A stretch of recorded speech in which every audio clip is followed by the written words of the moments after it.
Assalamualaikum warahmatullahi wabarakatuh. Selamat datang lagi di podcast obrolan halaman belakang bersama saya lagi, Sabila.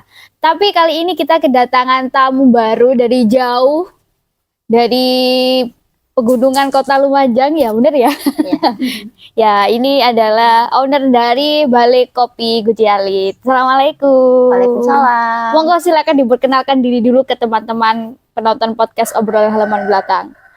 Halo teman-teman, perkenalkan aku Nur Khalifah, founder Kopi Guci Alit dan Balai Kopi Guci Alit. Jadi panggilannya siapa, Pak? Panggil aja Mbak Nur. Mbak Nur ya. Jadi Mbak Nur ini mendirikan, bedanya tadi kan katanya Kopi Guci Alit sama Balai Kopi Guci Alit. Nah, bedanya apa tuh antara Kopi Guci Jadi Alit kalau Kopi Guci Alit itu lebih ke produknya. produknya? Kalau Balai Kopi Guci Alit itu lebih ke tempatnya. Tempat pengolahannya, rumah produksinya. Rumah produksi. Ya. Bukan kayak kafe gitu? Kafenya juga ada. Bukan kafe sih, kedai kopi. Kedai kopi. Namanya apa? Kedai kopi. Balai Kopi Guci Alit. Tempatnya juga di Guci Alit ya. Jadi yang dijual tentunya produk olahan dari kopi Guci Alitnya. Oke. Ya, aku kepo juga nih. Jadi sebenarnya sudah tahu tentang kopi Guci Alit pada acara itu, Mbak. Lumajang Innovation Award kalau nggak salah yang tahun kemarin. Tahun 2022. Ya itu yang menang kan ya. Ya saya tahunya kan yang kemarin di 2023 itu kan ada nih tayangannya. Oh, iya. Nah, saya juga kan ikut hadir. Jadi baru tahu oh ada Kopi Guci Alit ini ternyata yang menginisiasi ini seorang perempuan gitu loh. Saya kan keren banget gitu. Jadi latar belakangnya apa sih Mbak pertama kali punya ide untuk wah aku harus mengembangkan nih kopi dari daerahku gitu. Ya, mungkin aku cerita agak jauh ke belakang ya. Dari tahun 2014 aku lulus kuliah di Universitas Negeri Malang, terus kemudian aku kembali ke desa, di Desa Guci Alit, desa kelahiranku juga di sana. Terus aku aktif organisasi di sana, organisasi kepemudaan desa. Nah, di situ aku banyak sekali keliling ke desa-desa sekecamatan Guci Alit dan melihat banyak sekali potensi wisatanya, potensi alamnya, kemudian ya potensi komoditasnya, banyak sekali di sana yang bisa dimanfaatkan untuk kita anak muda mengambil peluang di sana. Tetapi belum banyak yang mengambil peluang tersebut, dan akhirnya pada tahun 2018 aku tidak sendiri, bersama suami itu tergerak untuk mengambil peluang di sana karena potensi kopi di Kecamatan Guci Alit itu besar. Dan waktu itu harga kopi itu masih sangat murah. Kemudian belum banyak yang mengolah kopi jadi produk. Sehingga harganya ya murah-murah aja karena bahan baku mentah kan jualnya. Nah, kalau kita olah menjadi produk kan nilai jualnya bisa lebih tinggi lagi karena bukan bahan mentah lagi. Nah, kita ambil peluangnya di situ. Kemudian ada misi sosialnya juga. Jadi selain kita mengambil peluang usahanya, kita juga ada visi untuk bagaimana caranya meningkatkan nilai jual kopi ini yang waktu itu di petani itu masih harga 20.000 per kilo, itu bisa harganya itu meningkat karena aku sendiri latar belakang keluarga kayak mbah-mbahku dulu itu juga punya kebun kopi, dan aku tahu bahwa proses kopi di kebun sampai jadi biji kopi itu panjang dan melelahkan. Tapi kenapa itu tidak dihargai dengan yang seimbang gitu, nggak seimbang sama energi yang dikeluarkan. Nah, kemudian tahun 2018 itu juga aku diamanahi oleh orang tuaku untuk mengelola kebun kopi. Dan aku ikut proses panen tiap 2 minggu sekali ke kebun. Itu memang lelah, capek, dan panjang waktunya.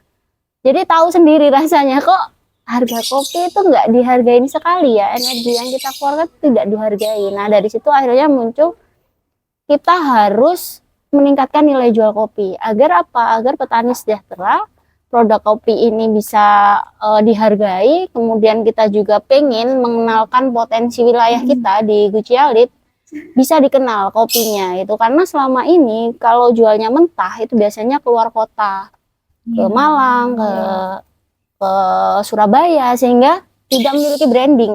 Nggak kenal tuh orang-orang ini kopinya dari mana itu. Kenalnya ya udah kopi Malang atau kopi Surabaya. Padahal kita produsennya itu kenapa kok tidak bisa itu. Nah, dari situ kita pengen kopi Guci Alit itu bisa dikenal banyak orang lagi, lebih luas lagi. Gitu. Wah, berarti perjalanannya cukup panjang ya sampai ada kopi Guci Alit yang Iya. kita kenal sekarang itu. Mm-mm. Terus selama perjalanan membangun dari nol banget, Dari nol banget ya itu, dari nol untuk menciptakan sebuah produk yang akhirnya sekarang dikenal oleh banyak orang, itu apa kesulitannya? Kalau kita sih bukan apa ya, bukan kesulitan, lebih tepatnya tantangan. Iya, betul Karena ya, tantangan itu membuat kita apa ya, semakin semangat untuk melalui proses-prosesnya. Itu kayak kita main game, kalau nggak ada levelnya kan Ya, kurang iya. semangat ya. Iya, Next betul, levelnya apa nih? Next levelnya apa? Nah kayak gitu. Jadi kalau tantangan mungkin di awal dulu karena kita orang baru, anak muda banget gitu kan. Kita secara latar belakang pendidikan itu nggak ada kaitannya dengan pertanian. Oh, Mbaknya Kopi. sendiri lulusannya apa? Kalau boleh tahu? Iya, aku pendidikan geografi. Oh, Jadi nggak nyambung ya, Iya, itu iya. kan, nggak nyambung dengan bidang pertanian ataupun bidang bisnisnya. bisnis, iya. Kayak nyambung. Suamiku juga bukan bidang pertanian atau bisnis. Tetapi kami itu belajar sambil berproses. Jadi selagi kita bisa belajar misalnya lewat YouTube ataupun buku-buku yang kita beli, ya kita belajar dari sana. Kayak misalnya dulu kita hanya punya alat grinder aja, terus kemudian kita beli mesin roasting. Ya mesin roasting juga kita belajarnya pertama ya lewat dari si penjual itu kasih tutorial. Tapi kan cuman sehari, nggak berterus Continue, ya, nggak ya. continue kita diajari kan. Nah untuk itu kita harus cari belajar di tempat lain atau bisa lewat YouTube. Semuanya kita pelajari secara mandiri. Mungkin di situ pengetahuan ya yang pertama, Iya, kesulitannya di pengetahuan karena kita bukan background pendidikannya di situ. Iya. Kemudian yang kedua mungkin waktu itu dukungan orang tua itu masih belum maksimal karena nggak percaya gitu kan orang tua kita, kalau kita bukan basicnya di situ kan, emang iso ya, emang bisa ya kamu mau terjun di bidang pertanian gitu, ngolah kopi kan kayak gitu. Tetapi dengan begitu kita semangat lagi, oh kita bisa kok, meskipun memang tahapannya pasti pelan-pelan, nggak bisa instan langsung gitu kan. Sekarang membangun besok udah jadi Iya. pabrik kan nggak mungkin kayak gitu. Nah itu dia yang kedua. Yang ketiga mungkin waktu itu kita di ini modal, mungkin itu utama sih di semua lini usaha, pasti modal itu juga sangat urgent ya untuk ininya apa kayak tantangannya itu ya. Tetapi dengan modal yang terbatas ternyata kita bisa memaksimalkan itu. Jadi memang levelnya itu ketika kita punya modal sedikit, ya udah kita pertumbuhannya di sini dulu. Levelnya di sini dulu. Nanti ketika kita udah punya modal yang lebih tinggi, pasti kita akan naik kelas lagi, naik gitu terus sampai hari ini terus ada progres. Kemudian memang kita itu dari tahun 2020 itu aktif mengikuti kayak pelatihan, lomba-lomba, kompetisi-kompetisi, sampai yang tahu ya kemarin yang 2022 kita ikut kompetisi Lumajang Innovation Award dan kita juara satu. Itu juga salah satu tantangan juga bagi kami dan akhirnya bisa berprestasi di situ karena kita waktu itu ngambilnya bukan yang produk yang kita. Jadi kan ada beberapa ini ya apa klasifikasi itu ya, lombanya ambil yang klasifikasi apa. Nah itu aku ambilnya yang non produk malahan. Jadi gerakan menabung kopinya yang kita ikut sertakan untuk lomba tersebut. Jadi bukan di produknya, malah di gerakan menabung kopinya. Karena kita memberdayakan petani, bekerja sama dengan petani untuk itu tadi meningkatkan nilai jual kopi Guci Alit. Khusus kopi Guci Alit. Nah, tadi menabung kopi nih Mbak, menabung kopi itu gimana nih? Konsepnya ya? Konsepnya, ya kita kan nabung kopi. Kopi gitu ya. Iya, jadi menabung kopi itu sebenarnya kan kita di Desa Guci Alit itu, petani-petani itu memiliki kebiasaan dari zaman dulu sampai hari ini, kebiasaan menyimpan kopinya di rumahnya. Dan kalau tidak ada kepentingan atau tidak ada kebutuhan, tidak dijual itu kopi. Udah terbiasa menyimpan ya di rumahnya. Tetapi ketika menyimpan di rumah biasanya itu ada kelemahannya.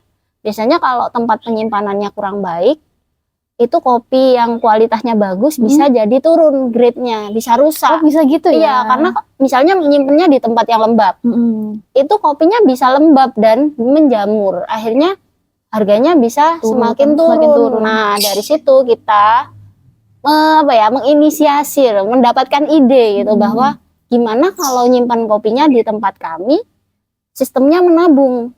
Jadi ketika kopi ini disetorkan itu sudah ada data berapa kilonya, berapa rupiahnya. Jadi ya nabung kayak nabung kita misal di bank gitu kan. Iya, iya. Cuman ini yang ditabung ini adalah kopi.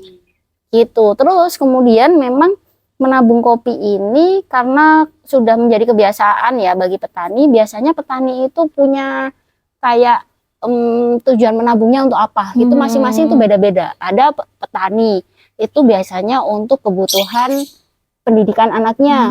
Terus ada juga untuk biaya persalinan.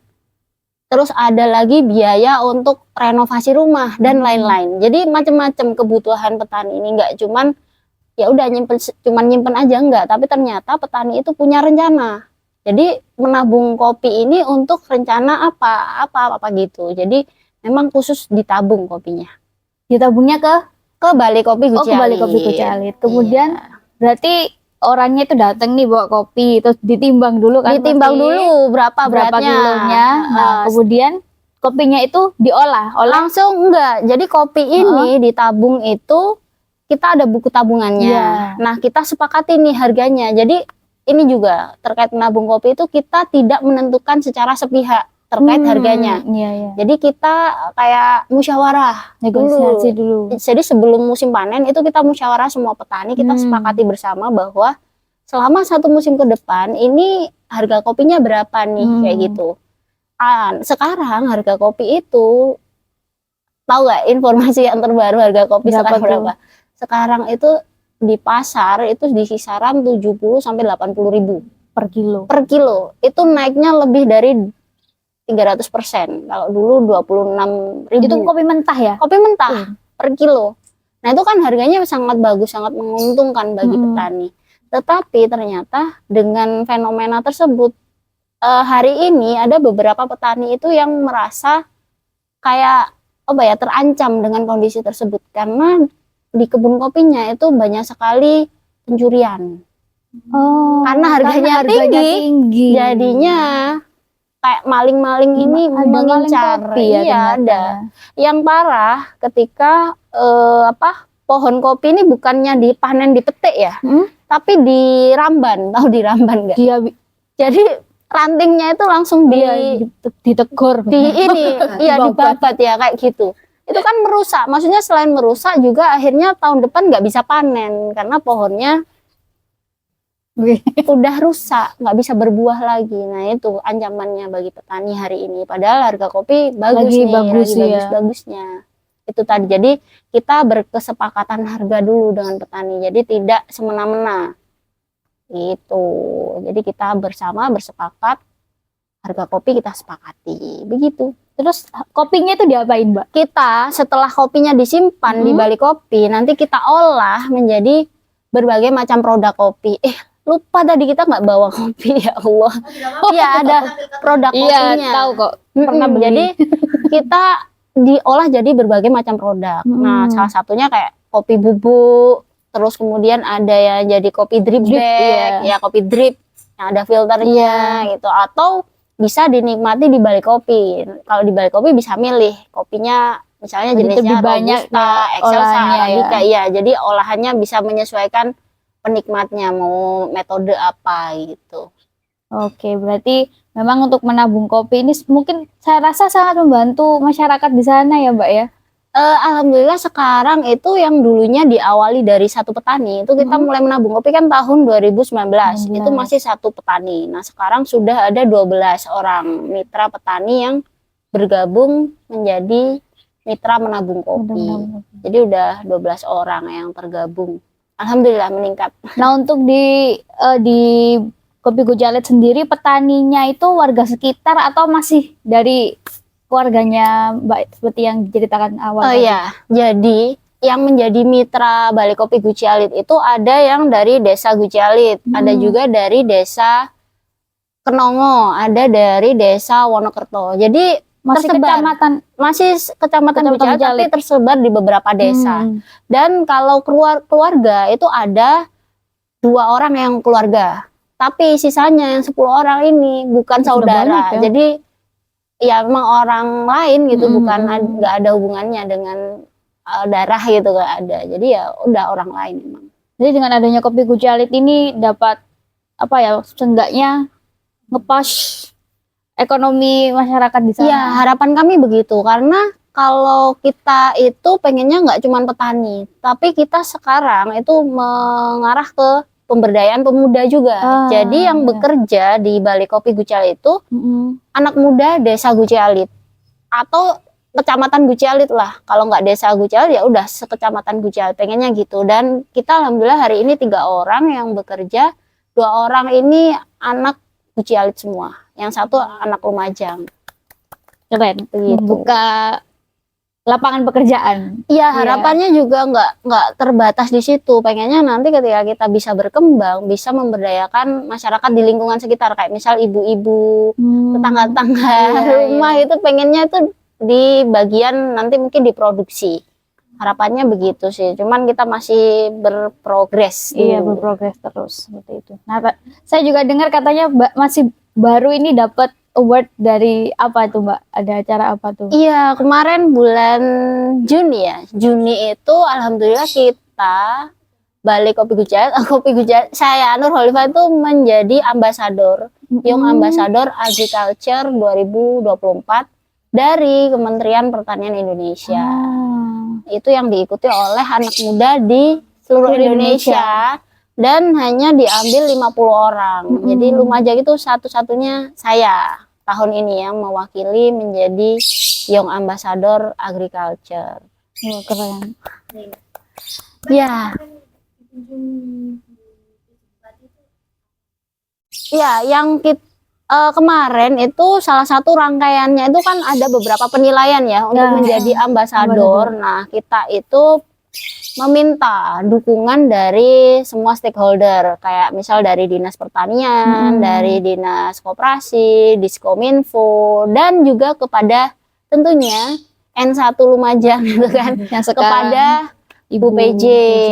Jadi saya minta dukungan untuk bagaimana anak muda ini diberikan ruang dan diberikan dukungan agar lebih banyak orang yang tahu kalau anak muda itu bisa berwirausaha di bidang pertanian, apalagi Lumajang dengan potensi pertaniannya yang sangat besar dan masih belum banyak anak muda yang terjun ke dunia pertanian. Kebanyakan kan teman-teman itu biasanya kerja di kantoran atau kerja keluar kota gitu kan, dan pengennya kita menginfluence teman-teman pemuda itu untuk tertarik. Nggak harus di kebun kok, bisa loh berwirausaha di hilirnya, kayak misal jualan produk pertaniannya, mengolah hasil pertaniannya, itu bisa, sangat bisa, karena potensi Lumajang juga pertaniannya sangat bagus.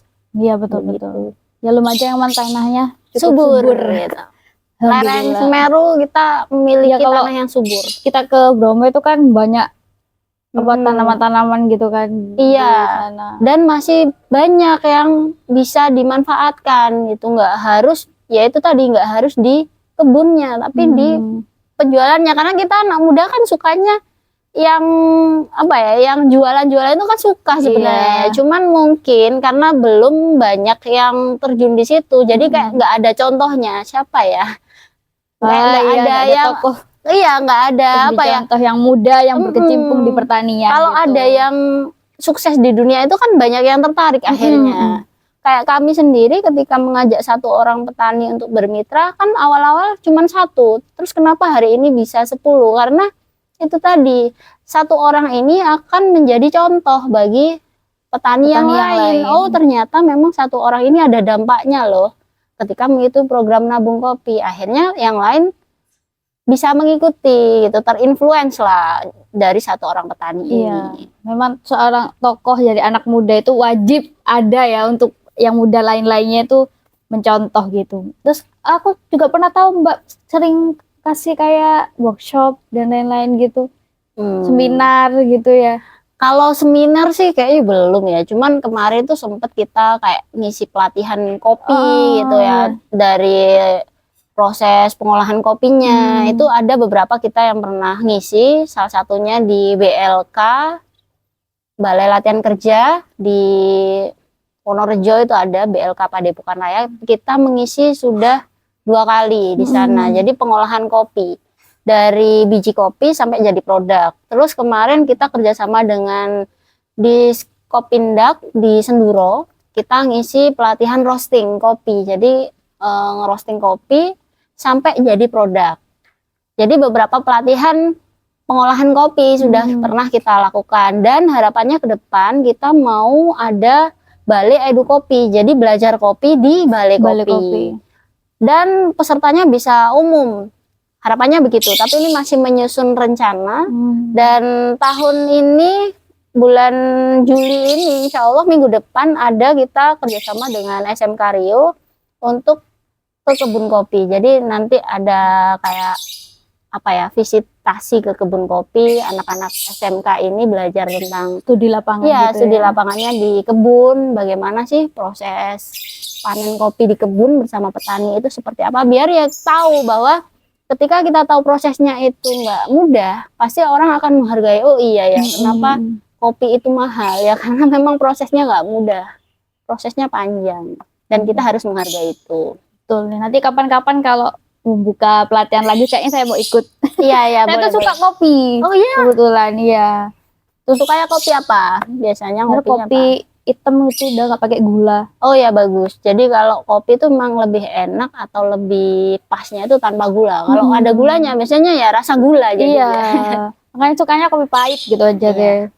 Terus bedanya nih kopi Gujalit sama kopi lain tuh apa sih?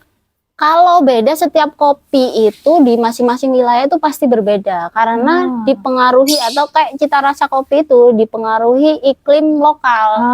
Jadi kayak jenis tanahnya, terus kemudian curah hujannya, itu pasti semuanya mempengaruhi cita rasa kopi. Dan kalau di Gujalit kita pernah ikutkan kayak uji cita rasa, itu yang paling apa ya, ciri khas itu ada cita rasa dark coklatnya. Itu yang robusta. Jadi gurih dark coklat gitu kalau di secara cita rasa. Dan kalau secara gerakan ya bedanya di menabung kopi itu, karena di tempat lain belum ada. Jadi kita yang pertama, makanya kita menang Remaja Innovation Award gitu. 2022 ya. Soalnya saya kan ikutnya 2023 yang Itu juga. Yang 2022 kemarin itu lihat kan ada di tayangan yang menang tahun lalu itu. Oh kopi Gujalit katanya apa guru saya gitu. Oh iya gitu. Terus sama saya sering dengar tentang kopi Gujalit itu. Tapi belum pernah ya ketemu saya. Belum pernah ketemu, belum pernah ke sana juga.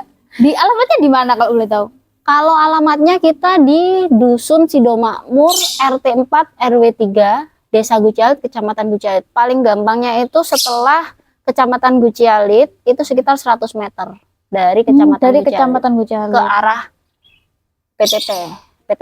Ke arah Kebun Teh itu dari kecamatan sekitar 100 meter, nanti di kanan jalan ada Balai Kopi Gujalit. Deh. Langsung di Google Map ada langsung. Iya. Udah ada di sana. Betul. Tadi juga yang menjadi brand ambassador dari apa itu? Yang ambasador agriculture Kementerian Pertanian. Itu masih terus ini ya? Iya, jadi memang tugasnya Young Ambassador ini adalah ya menginspirasi anak-anak muda agar tertarik di bidang pertanian. Jadi yang kita lakukan itu kita posting di sosial media usaha dan sosial media pribadi agar orang tuh tahu bahwa berusaha di bidang pertanian itu menarik dan juga menguntungkan, biar orang-orang juga akhirnya tertarik untuk oh iya ya, usaha bidang pertanian ini juga bagus juga ya gitu. Jadi biar orang tahu dan berminat. Berarti itu sudah fix menjadi, saya kira masih proses. Biasanya kan kalau ada ambasador itu kan ada masih proses panjang. Iya, sudah selesai untuk tahap pemilihannya. 50 orang itu dan satu-satunya dari Lumajang. Ya, Mbak Dora, tangan. Perempuan. Perempuan keren. Apa ada lagi nih yang diikut, apa lagi nih Kopi Gujalit? Kalau yang terbaru mengikuti kompetisi kita udah banyak ya, dari 2020, 2022. Sebenarnya kalau yang paling berkesan itu banyak ya, semua kegiatan yang kita ikuti itu semuanya berkesan karena ya itu tadi kayak level by level gitu loh, Iya, step by iya, stepnya iya, itu betul, kayak betul. terasa banget. Kayak misal yang pertama kita ikuti itu di inkubasi bisnis sosial itu di Bali yang dia diselenggarakan oleh Yayasan Makadaya. Jadi di Bali, kemudian kita diajarkan untuk bagaimana menjalankan sebuah wirausaha sosial. Sering denger gak sih sociopreneur? Iya, sociopreneur. Jadi nggak cuman memikirkan usahanya aja atau memikirkan keuntungannya saja, tapi juga di sisi lain memikirkan dampak sosialnya, Sosialnya. baik itu kepada masyarakat maupun kepada lingkungan. Jadi di situ kita diinkubasi selama 9 bulan dan akhirnya kayak memberikan validasi kepada apa yang sudah kita lakukan selama dari 2018 sampai 2022 itu, bahwa yang sudah kita lakukan itu memang benar, itu bisnis sosial. Jadi dari situ dapat validasi nih, oh valid, kita emang udah pas lah usaha sosial itu. Karena kalau mungkin teman-teman di Lumajang itu kayak belum banyak yang terjun di bidang bisnis sosial, dan kita dapat referensi banyak hal di sana karena semua teman-teman yang diinkubasi di situ memang bidangnya sociopreneur. Akhirnya kayak mendapatkan circle yang sama Iya, gitu, iya. kayak mendapatkan kekuatan energi yang sama di sana, sehingga kita bisa next stepnya itu lebih bagus lagi ya. Lalu di tahun 2023 akhirnya kita bisa mengikuti beberapa kompetisi lainnya. Dari situ poin startnya sih, kalau aku merasa Makadaya itu poin start ketika aku bisa paham betul bahwa bisnis sosial itu merupakan soul-nya Kopi Guci Alit. Gitu. Ini mungkin Mbak Nur punya pesan buat anak-anak muda yang mungkin sekarang lagi merintis nih di bidang pertanian. Di bidang kalau apa biasanya yang di air itu apa namanya? Hidroponik itu masuk hidroponik. pertanian apa Iya, enggak ya? Biasanya anak muda sekarang kan lebih tertarik hidroponik gitu. Iya. Menceritakan Lumajang ya. Iya. Iya. Jadi aku sih selama ini, jadi mungkin lebih khususnya di tahun 2024 ini, aku sama Mas Rifki itu pengen membentuk suatu ekosistem usaha sosial di Lumajang, dan kita menemukan beberapa teman-teman yang juga sudah memiliki usaha, baik itu di wirausaha pertanian ataupun di bidang lainnya. Dan kita membuat kayak gerakan bersama gitu, bikin Anjang Sana konten edukasi kepada masyarakat luas agar tahu bahwa oh potensi misalnya hidroponik, Iya. sayur hidroponik itu bagus, menguntungkan dan mudah, nggak sulit. Tantangannya juga mungkin tantangan pasti ada ya setiap usaha, tapi itu sangat bisa diatasi, apalagi anak muda sekarang ya, informasi sangat terbuka, bisa belajar di mana-mana. Kemudian kita keliling ke Lumajang, ada di kemarin yang terakhir kita ke Pronojiwo, itu ada teman kita yang wirausaha di bidang craft ya saya, di bidang craft. Jadi itu upcycle dari limbah kayu dijadikan produk yang estetik dan unik gitu kan. Nah di situ tetapi beliaunya ini kayak masih kurang exposure karena mungkin belum ada circle-nya. Nah dari situ kita ayo kita bentuk circle, kita bangun community-nya itu, karena belum banyak teman-teman yang membangun ekosistem bidang usaha sosial itu, dan kita pengen ke arah sana. Dan ya kita juga akhirnya dari pertemuan itu kita membuat satu kolaborasi produk. Jadi nanti misal yang kemarin itu zona estetika X Balai Kopi Guci Alit, nanti kita akan membuat produknya terus kita pasarkan secara bersama-sama. Jadi nggak cuma main-main nih, tapi ada sisi progres keuangan atau proyeksi keuangannya itu ke depannya. Jadi nggak cuman dolan, tapi ada cuannya juga, yang tentunya bermanfaat bagi banyak orang. Berarti masih membuka kolaborasi ya? Oh iya, kita harus berkolaborasi karena hari ini tuh udah nggak zaman kalau kita kompetisi terus. Iya, betul, mungkin kompetisi bisa, tapi di ya misal lomba-lomba itu. Tapi kalau di kayak misalnya di satu wilayah kita di Lumajang gitu berkompetisi sama sesama gitu kayak ngapain gitu. Ya, kita harus kolaborasi. Contohnya misalnya kamu punya produk. Kamu pasarnya cuma segini nih. Nah, aku juga punya produk, pasarnya cuma segini. Nah, kalau kita pasarnya digabungkan kan jadi besar. Nah, iya, itu betul, ngapain betul. kita harus sendiri-sendiri gini karena pasarnya cuma sedikit, kalau digabungkan kan bisa lebih besar. Nah, kayak gitu contohnya kolaborasi. Jadi kita nggak usah lah berkompetisi di lingkungan sendiri gitu, harusnya berkolaborasi karena Iya, pasarnya luas gitu. Jadi teman-teman kalau mau kolaborasi sama Balai Kopi Kucalit bisa kepoin dulu di Instagramnya. Mungkin teman-teman tertarik, teman-temannya lagi running bisnisnya nih, lagi baru mungkin bisa ke Mbak Nur tanya-tanya. Beliau alhamdulillah sudah berpengalaman ya, insya Allah gitu. Masih terus belajar. Iya. Untuk yang terakhir seperti biasa pesannya untuk teman-teman. Pesan ya buat teman-teman anak muda di Kabupaten Lumajang khususnya, ayo kita coba kembangkan potensi daerah kita biar semakin dikenal di luar sana. Nggak harus di Lumajang aja ya, di luar sana kita potensinya dikembangkan lagi. Oke, terima kasih. Terima kasih juga teman-teman yang sudah nonton. Tetap semangat yang lagi menjalankan bisnisnya yang dari nol, meskipun yang udah punya privilege juga semangat. Kita akhiri podcast hari ini, kita ketemu lagi di podcast selanjutnya. Wassalamualaikum warahmatullahi wabarakatuh. Waalaikumsalam warahmatullahi wabarakatuh. Sampai jumpa.